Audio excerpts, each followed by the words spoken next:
Assalamualaikum, selamat pagi. Bagaimana kabarnya Sobat Riat Celagnia?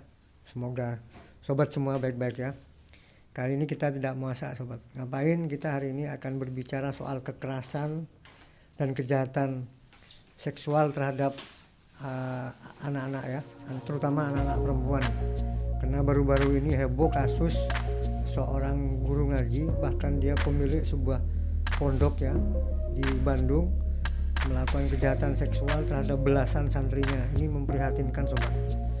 Dan memang benar adanya berdasarkan data dari Kementerian Pemberdayaan Perempuan dan Perlindungan Anak, selama masa pandemi ini kejahatan seksual terhadap anak-anak perempuan justru meningkat ya.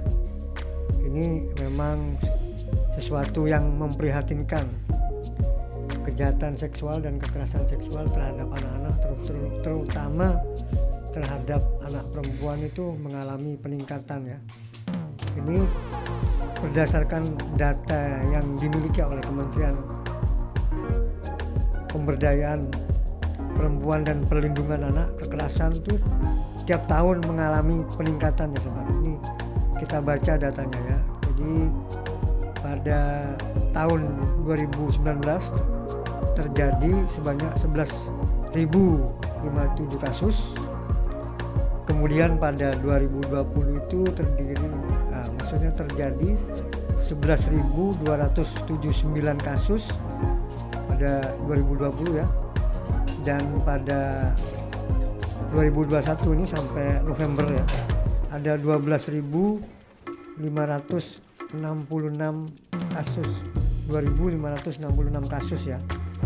Data ini tidak jauh berbeda dengan data yang dimiliki oleh Komisi Perlindungan Anak Indonesia ya. Jadi data yang dimiliki oleh Kementerian Pemberdayaan Perempuan dan Perlindungan Anak ini tidak jauh berbeda dengan yang dimiliki oleh KPAI, sekitar 13.000 lebih kasus kekerasan seksual atau kejahatan seksual terhadap anak-anak, terutama anak perempuan ya. Walaupun kejahatan seksual terhadap anak itu tidak hanya terjadi pada anak perempuan, terjadi juga kepada anak laki-laki. Karena itu ini menjadi keprihatinan kita bersama sebagai orang tua. Di saat-saat pandemi justru kekerasan seksual ini mengalami peningkatan.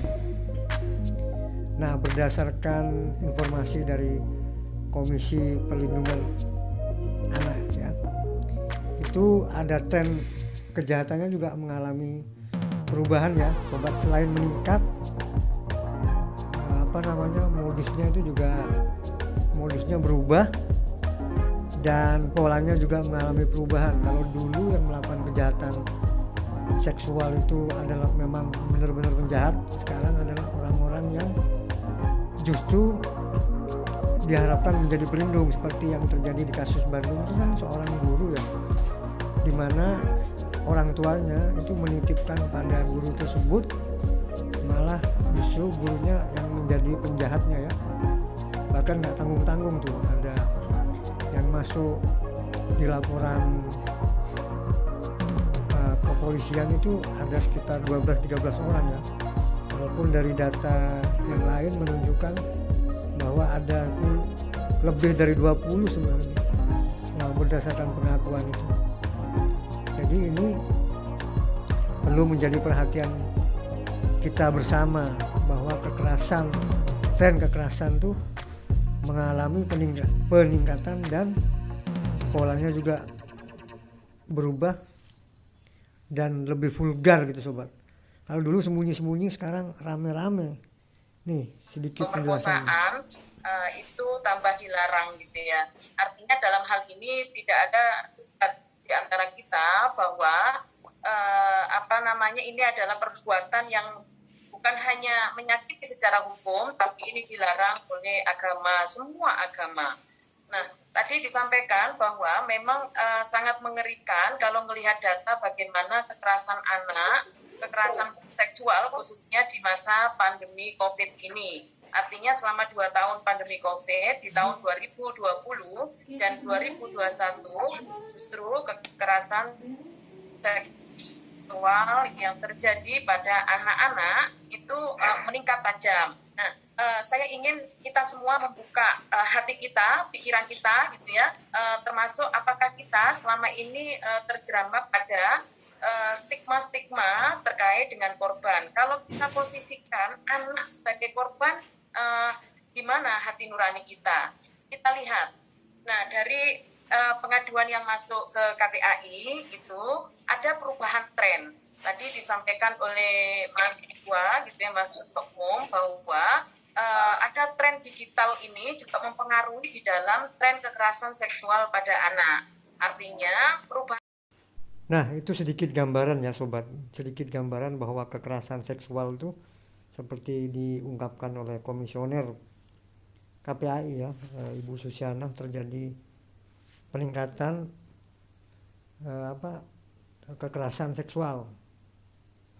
Jadi selama 2 tahun masa pandemi itu bukannya menurun ya sobat, tapi justru mengalami peningkatan, dan ini memprihatinkan.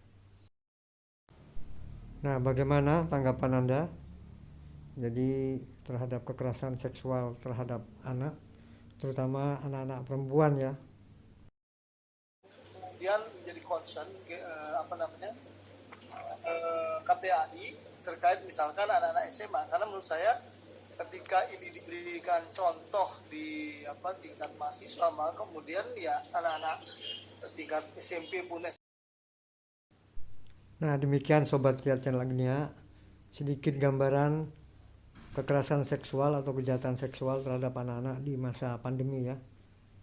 Semoga menjadi perhatian kita bersama.